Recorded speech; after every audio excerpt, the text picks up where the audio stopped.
ಸರ್ಕಾರದಲ್ಲಿ 10 ಬಂದ್ರು ಕೂಡ ಇನ್ನೂ ಸಾಲು ಅಂತಾರೆ. ಸಂತೋಷ, ನನಗೆ ಅದಕ್ಕೆ ಆಕ್ಷೇಪಣೆ ಇಲ್ಲ.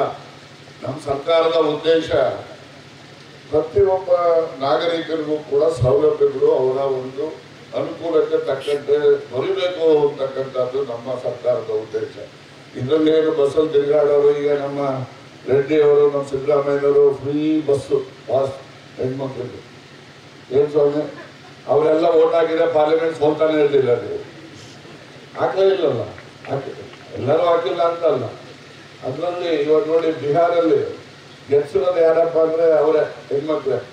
ರಾತ್ರಿ ನಾನು ಮೋದಿಯವ್ರ ಭಾಷಣ ಕೇಳ್ತಾ ಇದ್ದೆ. MOI ಅಂತಂದ್ರೆ ಮೊದಲು ಮುಸ್ಲಿಮ್ಸು ಯಾದವರು ಅಂತ ಮಾಡ್ಕೊಂಡಿದ್ರು. ಈಗ MOI ಅಂದ್ರೆ ಮಹಿಳೆಯರು ಮತ್ತೆ ಯುವಕರು ಅಂತೇಳಿ ಹೊಸ ಒಂದು ವ್ಯಾಖ್ಯಾನವನ್ನು ನನ್ನ ಮೋದಿಯವರು ಹೇಳ್ತಾ ಇದ್ರು. ಹಾಗಾಗಿ ಮಹಿಳೆಯರು ಏನಿದ್ದಾರೆ ಅವರಿಗೆ ನಮ್ಮ ಸರ್ಕಾರದಲ್ಲಿ ಒಟ್ಟಷ್ಟು ಬೆನಿಫಿಟ್ಸ್ ಯಾರಿಗೂ ಕೊಟ್ಟಿಲ್ಲ. 2000 ಕೊಡೋ ದುಡ್ಡು ಮಹಿಳೆಯರಿಗೆ ಕೊಡೋದು, ಪುರುಷರಿಗೆ ಕೊಡ್ತಾ ಇಲ್ಲ. ಬಸ್ಸು ಪುಕ್ಸಟ್ಟೆ, ಎಲ್ಲಿಂದ ಎಲ್ಲಿ ಬೇಕಾದ್ರೂ ಹೋಗ್ಬೋದು, ಯಾರು ಬೇಕಾದ್ರೂ ಹೋಗ್ಬೋದು. 1 ಲಕ್ಷ 1.5 ಲಕ್ಷ ಸಂಬಳ ತಗೋತೀವಿ ಹೆಣ್ಮಕ್ಳು. ವಿಧಾನಸೌಧದಲ್ಲಿ ಪುಕ್ಸಟ್ಟೆ ಬಸ್ಸಲ್ಲಿ ಬರ್ತಾರೆ. You are all very strong. At the same time you people should be very reliable also. You people should establish it. Okay, anyway ಇರಲಿ, ಪಾಪ ಅವರು ಎಲ್ಲ ನಮ್ಮನೆ ಹೋದರೆ ಅದು ವಾಸ್ತವಾಂಶ. ಕೆಲವೊಮ್ಮೆ ಹೇಳುವಂಥ ಕಾಲದಲ್ಲಿ ನಾವು ಎಲ್ಲೆಲ್ಲೋ ಹೇಳೋಕೊಂಡು ಹೋಗ್ತೀವಿ, ಅದರಿಂದ ಮೇಲೂ ಹಾಕತ್ತೀವಿ. ಕೆಳಗೆಲ್ಲ ಅದರಿಂದ ಮೇಲೆ ಹಾಕೊಳ್ಳಿ, ಕೆಳಗೆ ಹಾಕೊಳ್ಳಿ, ಯಾವಾಗಲೂ ರಾಜೇನೇ ಏನೇ ಇರಲಿ. ಆದರೆ ನಮ್ಮ ಸರ್ಕಾರ ಅಧಿಕಾರಕ್ಕೆ ಸನ್ಮಾನ್ಯ ಸಿದ್ದರಾಮಯ್ಯವರ ನೇತೃತ್ವದಲ್ಲಿ, ಅದರಲ್ಲೂ ಸಾರಿಗೆ ಇಲಾಖೆ ಸನ್ಮಾನ್ಯ ರಾಮಲಿಂಗಾರೆಡ್ಡಿ ಅವರ ನೇತೃತ್ವದಲ್ಲಿ ಕೆಲಸ ಮಾಡ್ತಕ್ಕಂಥ ಸಂದರ್ಭದಲ್ಲಿ ನಾವು ಇಷ್ಟೆಲ್ಲ ಅನುಕೂಲಗಳನ್ನು ಗ್ರಾಮೀಣ ಭಾಗದ ಜನತೆಗೆ ಮಾಡ್ತಕ್ಕಂಥದ್ದು. ಮತ್ತು ವಿಶೇಷವಾಗಿ ಮಹಿಳೆಯರ ಜೊತೆಯಲ್ಲಿ ವಿದ್ಯಾಭ್ಯಾಸ ಮಾಡ್ತಕ್ಕಂಥ ಮಕ್ಕಳಿಗೂ ಅಷ್ಟೇ. ಇವತ್ತು ಎಲ್ಲ ಮಕ್ಕಳು ಕೂಡ ಪುಸ್ತಕ ಬಸ್ಸಲ್ಲಿ ಬರ್ತಾರೆ. ಕಾಸಿಂದಲೂ ಬರ್ತಾರೆ, ಇಲ್ಲೂ ಬರ್ತಾರೆ.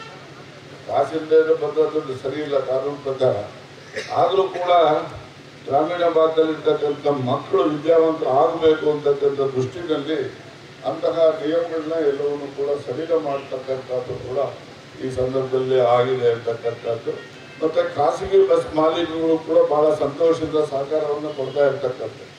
ಮೊದಲು ಕೆಲವು ಖಾಸಗಿ ಬಸ್ ಮಾಲೀಕರು ಇಲ್ಲಿ ಡಿಪೋ ಬರ್ತಕ್ಕಂಥದ್ದಕ್ಕೆ ಅವ್ರದ್ದೇ ಆದಂಥ ವ್ಯಾಖ್ಯಾನ ಮತ್ತು ವಿರೋಧಗಳನ್ನು ವ್ಯಕ್ತಪಡಿಸ್ತಾ ಇದ್ರು.